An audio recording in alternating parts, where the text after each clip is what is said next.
La semana pasada abordamos una primera parte del texto de Kurt Unger, precisamente en donde hace un análisis extenso de la organización industrial y de dos estrategias empresariales fundamentales, que es la modernización, que está asociada, por ejemplo, a la nueva tecnología, y la otra que se conoce como racionalización, que está asociada, por ejemplo, a la desinversión. Esto es el recorte de personal, recorte de plantas, recorte de turnos, etcétera, que es la estrategia que en el contexto actual de la pandemia estamos precisamente observando en la mayoría de las empresas, tanto mexicanas como extranjeras. Aquí, esto fue lo último que veíamos la sesión anterior, vemos la hipótesis que plantea el autor y dice, pues en México, a partir del Telecán, no se observan las ventajas de la modernización a partir de generar capacidades innovativas, y tampoco se observa una integración entre todas las empresas del país. ¿Por qué? Bueno, pues porque vemos que ciertos sectores o los sectores más competitivos están sumamente concentrados y dominados por estas grandes empresas transnacionales, ¿no? Este es el argumento central que plantea el autor y que tenemos que tener claro. Y bueno, a mí me parece, a reserva de lo que piensen ustedes, que el autor nos presenta bastante evidencia de que efectivamente las empresas mexicanas no compiten en lo general por ser muy innovadoras, ¿no? No tienen grandes capacidades innovativas. En ese sentido, bueno, retoma también los planteamientos de lo que se conoce como sistemas nacionales de innovación. Y aquí, pues nos dice, en general, en el mundo, en la economía del conocimiento, las innovaciones ocurren, se generan en enjambres. ¿Qué quiere decir esto? Bueno, las empresas farmacéuticas internacionales, y esto lo vamos a corroborar porque vamos a tener un pequeño taller de análisis de patentes, bueno, pues no tienen una patente. ¿Alguno de ustedes sabe qué es una patente? Es como una especie de candado que se pone, bueno, lo que estaba usted diciendo hace un momento, ¿no? Es una especie de candado que se pone ya sea a la investigación o a la tecnología desarrollada. Así es, para También que, a los sí, productos, ¿no? así es, también a los productos. ¿Para qué? Para que nadie los pueda copiar o para que si quieren usar mi tecnología me tengan Me que paguen. pagar, ¿sí? Ujú. Entonces, un título de una patente es como un título de propiedad en Exacto. donde te dan a ti la posibilidad de usufructuar ese conocimiento. Por eso las medicinas de patente son tan caras, porque nos están cobrando toda la inversión que hicieron en investigación. Pero bueno, con esta frase lo que les quiero decir es que la innovación no ocurre en solitario. O sea, una empresa innovadora que compite a través de la modernización no tiene una patente, tiene portafolios de patentes. Además tiene secretos industriales, además tiene marcas, además tiene modelos o diseños industriales bastante protegidos. Entonces, tiene todos sus activos de conocimiento protegidos, ¿no? Eso es algo que ocurre difícilmente en las empresas mexicanas. Tienen además nuevas formas de mercado con cada ola de innovación. Y aquí no hay una sola forma de competencia, hay muchas formas de competencia. Se habla, por ejemplo, de los nuevos modelos de negocios. ¿Cuáles son los nuevos modelos de negocios? ¿A alguno de ustedes se le ocurre pensar en alguno en particular? La distribución por medios electrónicos. Por ejemplo, la distribución electrónica, en donde ya la empresa llega directamente al consumidor final sin pasar por un tercero. Otro nuevo modelo de negocio, seguramente que es uno también de los más afectados en esta pandemia, son los Ubers, ¿sí? Que dio al traste con muchos taxistas a través de estas aplicaciones, llegando a nuevos mercados.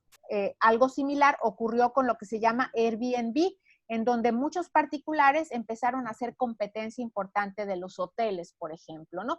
Entonces hay muchos tipos de innovación y bueno, pues tenemos que estudiar también como posibles estrategias competitivas este tipo de innovaciones, ¿no? Y bueno, pues lo que plantea en este sentido es lo que planteábamos hace una semana y lo que señala precisamente en la hipótesis. Desgraciadamente, en nuestro país, el gobierno y la estructura del mercado favorece estructuras oligopólicas. ¿Qué quiere decir? Pues que quienes tienen la mayor parte del mercado, ¿quiénes son? Díganmelo ustedes, ya lo saben, lo han leído.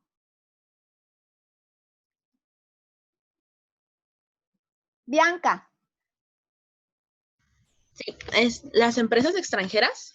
Las empresas extranjeras, aquí lo estamos señalando, que son las empresas transnacionales, pero también los grandes conglomerados de capital nacional, ¿sí? Como Cemex, como Bimbo, como Grupo Vitro, etcétera. En ese sentido, el 40% del mercado o más, pues lo tiene ¿quién? América Móvil, si estamos hablando de telefonía celular, lo tiene Cemex, si estamos hablando de cementos, etcétera, ¿sí? Con poco espacio precisamente para las micro, pequeñas y medianas empresas. ¿Eso qué hace de nuestro mercado? ¿Cómo calificarían este tipo de mercado? Como competencia imperfecta. Así es, Sherlyn, sería un mercado que no está efectivamente competido, con muchas barreras de entrada para los nuevos negocios, por ejemplo, ¿no? Estos son ejemplos de estructuras de mercado concentradas. La petrolera, pues está concentrada principalmente en nuestro país, en Pemex. ¿Están de acuerdo? Aunque es una empresa pública. Sí, por supuesto. Pero no en todos los países es así. En Brasil sí es también un mercado concentrado alrededor de Petrobras. Y hay diferencias importantes entre Petrobras y Pemex, por ejemplo. Pero en Estados Unidos la industria petrolera es privada. Entonces hay muchas pequeñas empresitas, grandes empresitas, medianas empresas que compiten en el mercado petrolero. Una vez me tocó ir a un pueblo en Texas que se llama Midtown. Es un pueblo literal, si conocen Chihuahua, así con ¿cómo se llama? Ese paisaje desértico, es una planicie, muy chiquito, pero lleno, así, repleto de pequeños pocitos petroleros, porque ahí hasta una persona se ponía a sacar petróleo, ¿no? Tienen su museo del petróleo y es muy interesante conocerlo por esa parte, porque ahí puedes rastrear, ver los orígenes de la industria petrolera en Estados Unidos, ¿no? Otra industria muy concentrada es la industria automotriz, ¿sí? ¿Por qué? Bueno, pues porque está concentrada alrededor de las multinacionales. Muchas de las proveedoras que surten a la automotriz también son empresas multinacionales, pero también hay mexicanas, por ejemplo. Aquí lo que nosotros estamos dando sobre todo, pues es personal, tanto mano de obra barata como personal altamente calificado. Hace rato mencionaban a Volkswagen en Puebla. Creo que en Puebla la que está es la Audi. Y en Puebla tenemos una universidad tecnológica que ha orientado sus programas, ¿sí? Para proveerle de ingenieros a la Audi, ¿sí? Y creo que es en Tlaxcala incluso donde está la Volkswagen, ahí sí, donde la Universidad Tecnológica incluso les enseña alemán y el currículum de lo que les enseñan es casi lo que la empresa les pide, ¿sí? Entonces, ¿qué estamos haciendo? Pues dándoles personal altamente calificado, el gobierno paga los costos, entrena al personal y la empresa se los queda, ¿no? Así es como yo veo las cosas. Fernanda, ¿quieres señalar algo? Sí, profesora, quería comentar que parte de las lecturas bíblicas que vimos en TIT hacía referencia a esto que está pasando con la educación pública en las universidades de México. Bueno, que no son en sí universidades, sino los institutos tecnológicos que prácticamente ya están orientando a sus estudiantes al mercado laboral para convertirlos en obreros de estas transnacionales que están llegando al país o que ya están expandiéndose cada vez más. Así es, Fernanda. Y bueno, pues vamos a seguir analizando esta semana pues el papel que han jugado estas empresas transnacionales. Sin embargo, en nuestro país hay un sector diferente que empezó a crecer, digamos, a principios de los 2000, 2001, por ahí, que es el sector de software.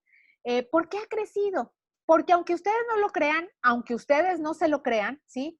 Nosotros tenemos mucho personal altamente calificado. Tenemos buenos ingenieros de software, pero en el software no se necesita la inversión en grandes maquinarias. Entonces hay empresitas de software que son microempresas de 2 o 3 personas que se asocian, hacen su microempresa y se ponen a desarrollar software o adaptar software o a tropicalizar software, como se le llama, para enviarlo a Estados Unidos, ¿sí? Entonces, bueno, había prosperado mucho este sector en México o este giro industrial, digamos, la industria de software, Había incentivos, hubo incentivos más o menos a lo largo de 14 años, pero bueno, siempre sucede en nuestro país que cuando llegan los nuevos gobiernos, y esto ocurrió desde Peña Nieto, no les parece lo que hizo el gobierno anterior y aunque vaya bien, empiezan a poner sus propios programas, porque todos se creen que están inventando el hilo negro. Y bueno, pues sucede que entonces una empresa necesita madurar a lo largo de mucho tiempo y no solamente que se le apoye durante 3, 5 o 6 años, ¿de acuerdo? No sé si tengan alguna duda hasta aquí. Acuérdense No, que nada. me la pueden Profesora. preguntar por el chat también, ¿eh? Bueno, Claro. en la parte 2, el autor empieza, digamos, ya con la parte más analítica de su propuesta. Y entonces empieza a evaluar cómo es la organización industrial y la innovación en México y empieza con datos estadísticos a señalarnos cuántos oligopolios hay, cuántas empresas transnacionales y cuáles son las estrategias productivas que usan estas empresas, ¿no? Y bueno, se concentra en 3 grandes explicaciones. Y dice, pues primero hay una concentración de oligopolios, ¿no? Esto lo podemos ver claramente en nuestro país. Ya les he hablado, por ejemplo, de las televisoras. Se centra en segundo lugar en el dominio de grandes empresas, pues Pemex, Bimbo, Cemex, Grupo Brito. Pero además tenemos componentes del Sistema Nacional de Innovación desintegrados cuando nos comparamos con otros países. En otros países, voy a poner el ejemplo de Corea del Sur, bueno, pues cuando el gobierno decidió digamos, apuntarle a la tecnología, a la competencia a partir de la modernización, esto fue más o menos en los 80s, creó instituciones bancarias para financiar a bajo costo a las empresas que quisieran tener tecnología. Empezó a establecer programas para que estas pequeñas empresas o grandes empresas nacionales se vincularan y obtuvieran estos recursos y además se vincularan a centros de investigación, cosa que no ocurre en nuestro país. El dinero incluso de los bancos para las empresas es carísimo y las regulaciones en términos de trámites también son muy intensas, ¿no? Entonces señala el autor que en México, perdón, encontramos que hay una escasa relación entre las empresas centrales, las empresas más importantes y las empresas locales. No hay relación entre sectores, por ejemplo.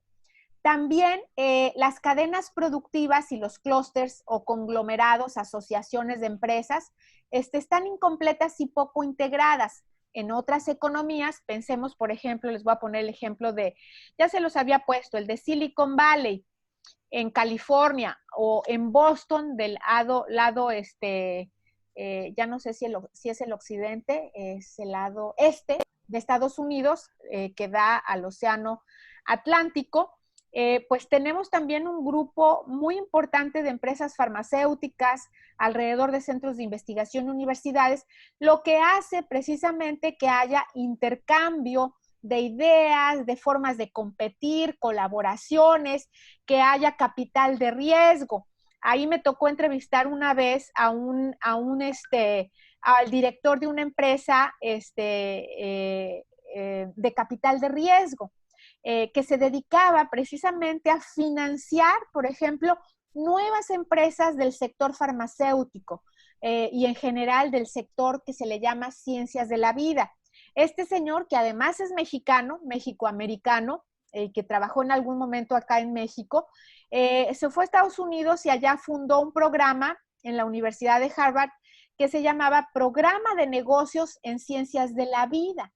Y después se creó su empresa de capital de riesgo. ¿Qué es el capital de riesgo? ¿Alguien sabe qué es el capital de riesgo?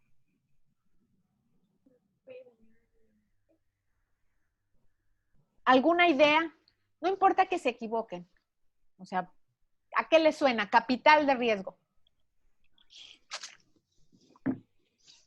Algo que puede dañar por ejemplo, medio ambiente o el entorno. No. Acá el riesgo Puede tendría ser algo que Me supo- no esté bien afianzado hacia una inversión en un lugar nuevo o algo por el estilo. Sí, tiene más que ver con eso. Me imagino, profesora, que es una parte del capital de la organización que tiene destinado precisamente pues para eso, ¿no? Invertirlo en cuestiones que no son como tan seguras, ¿no? Así es, pero no es capital de la propia empresa. Hay organizaciones, ¿sí?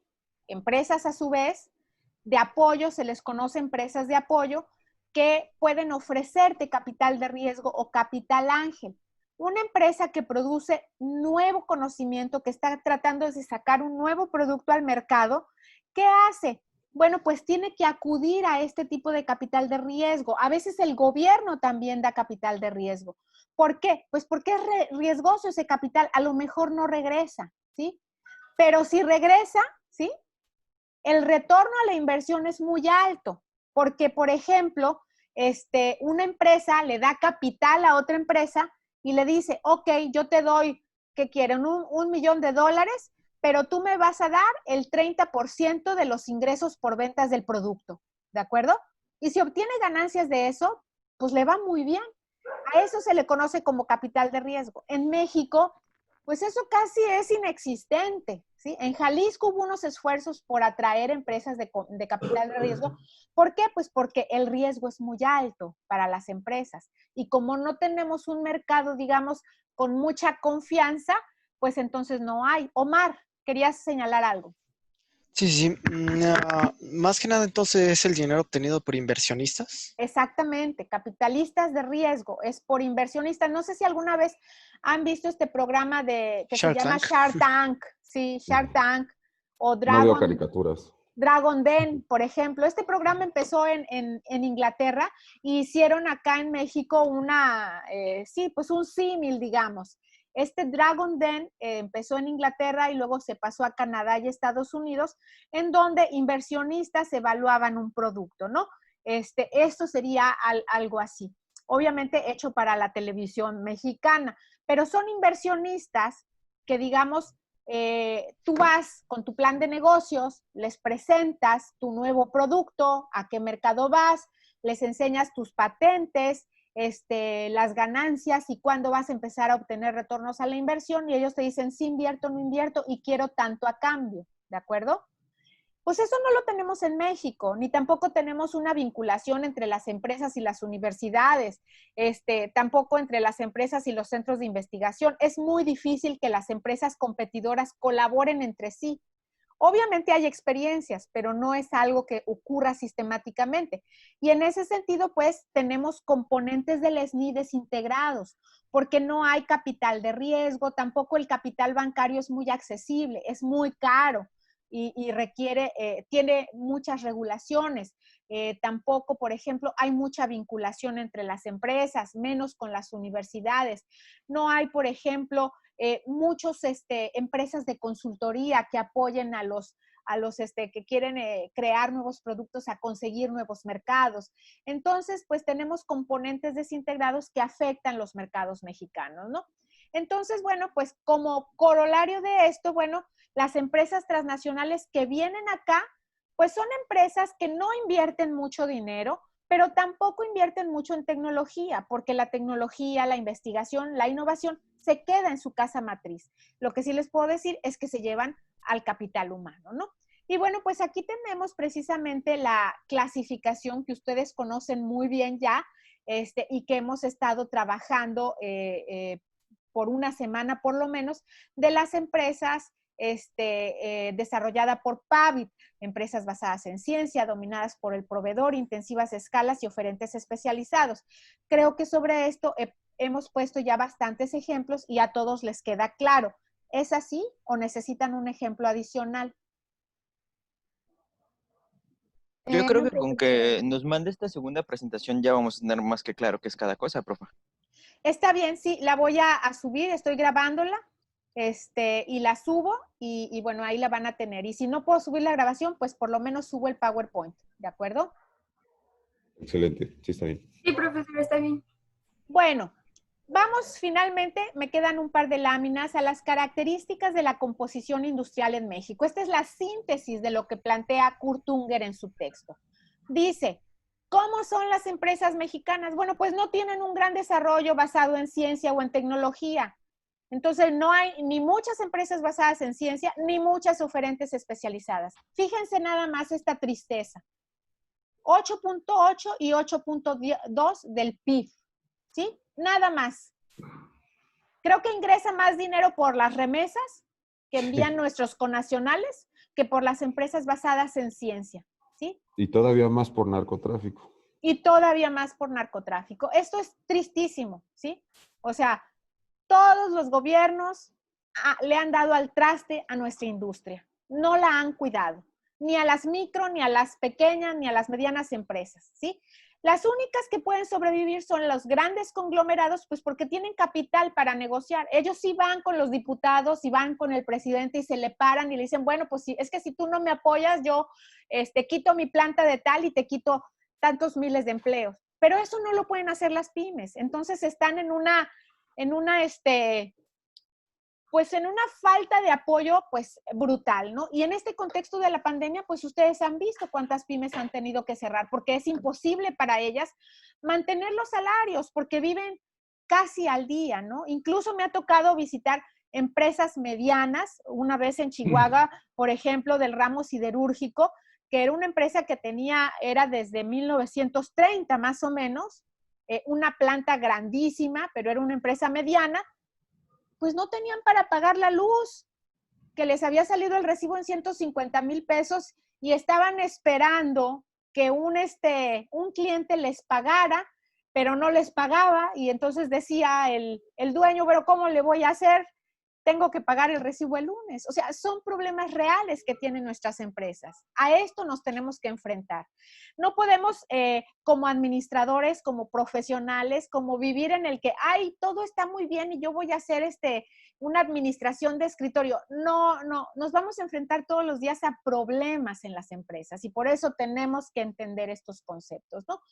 Por otro lado, tenemos un extensísimo desarrollo de las industrias más tradicionales, ¿no? Bienes de consumo, como lo decían hace rato, huevos, pues textil, hay una industria textil considerable, leche, refrescos, pero muchos bienes intermedios basados en recursos naturales, ¿sí? Dominadas por el proveedor e intensivas a escala, ¿no? Básicamente, no tenemos empresas innovadoras, tenemos mayor presencia de empresas extranjeras basadas en ciencia, pero pues relativamente, ¿sí? No tenemos tampoco demasiado porque el conocimiento se lo llevan a la casa matriz, ¿sí?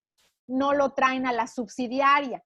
Y hay muy poca interacción entre las pocas empresas basadas en ciencia y oferentes especializados con las industrias más tradicionales, ¿no? Lo cual pues genera un problema, porque si hubiera vinculación, por ejemplo, una industria farmacéutica que mexicana que exporta productos, pues requiere que una pequeña empresa mexicana le haga los empaques, pero esta pequeña empresa tendría que certificarse. Y esta certificación le permitiría, por ejemplo, ser además proveedora de otras empresas internacionales, porque los costos en México también son más baratos. Pero esto ya requeriría un conocimiento. ¿Para qué? Pues para que una empresa se pueda certificar. Entonces es una cadena, digamos, de problemas que explican precisamente por qué estamos como estamos, ¿no? ¿Qué estrategias puede desarrollar la empresa mexicana? Bueno, pues no está solamente la modernización, que es la inversión, o la racionalización, que es la desinversión. Puede también trabajar a partir de la innovación, o sea, diferenciarse de las otras por innovaciones, y aquí no hablo solamente de innovación tecnológica, hablo, por ejemplo, innovación en el servicio, innovación en el mercado, como le hizo Comex. En otro momento les cuento el caso de Comex, pero también a través de cambios organizacionales, ¿sí? Adentro de la empresa, que la hagan más eficiente, ¿sí? ¿Para qué? Pues para abaratar sus costos, eso sería fundamental, ¿no? Finalmente, ¿qué nos dice la teoría y qué pasa en México? Este es un resumen también del texto. La teoría nos dice que las presiones del entorno, y ojo con el concepto de entorno, las presiones del entorno deberían llevar a una mayor competencia entre las empresas y esta mayor competencia, pues hacer cambio en sus estrategias de modernización, de inversión, de innovación organizacionales para generar mayor productividad. Esto dice la teoría. ¿Se cumple lo que dice la teoría? ¿Qué creen ustedes?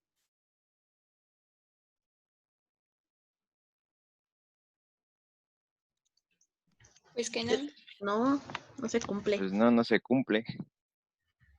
se cumplen muy pocos casos. Ustedes vieron los datos que presenta Kurt Unger. En algunos casos se cumple, en la mayoría de casos no se cumple, ¿sí? ¿Cómo podemos explicar la productividad en México? Bueno, las barreras, el incremento de la productividad en México, ¿sí? Se debe a que algunas empresas, ¿sí? Toman el control del mercado, estas grandes empresas, monopolios, oligopolios, para aislarse de las presiones competitivas y obtener, por ejemplo, beneficios del gobierno. Y se aíslan de las presiones competitivas, pero no necesariamente porque tengan una mayor productividad. No sé si queda claro. Este sería el corolario, desde mi punto de vista, de lo que señala Kurt Unger en su texto, ¿no? O sea, construyen barreras para aislarse de presiones competitivas por el control del mercado. Pensemos en Telcel, ¿sí? Telcel durante mucho tiempo fue el gran monopolio, sigue siendo un monopolio, pero ya por lo menos entraron otras compañías, ¿sí? Y no era solamente monopolio en el ámbito de telefonía celular, pues sino también, aunque es otra compañía, en el ámbito de Internet, por ejemplo, en los hogares, ¿sí? Y las compañías que entraron a competir, pues tienen una participación del mercado mucho menor, y entonces ellos, como tienen la gran cantidad de mercado, pues ponen los precios que quieren, por ejemplo, ¿sí? Entonces, esas son barreras que ponen para tener mayor control del mercado. Y entonces no es que ellos estén haciendo grandes modernizaciones, grandes inversiones en innovación y en tecnología. O sea, simplemente tienen el control del mercado y en buena medida lo tienen, pues gracias a que hubo concesiones gubernamentales. ¿Sí me explico? Sí, profesora. Es entendible. Bueno, pues yo dejaría la presentación hasta aquí. Fíjense,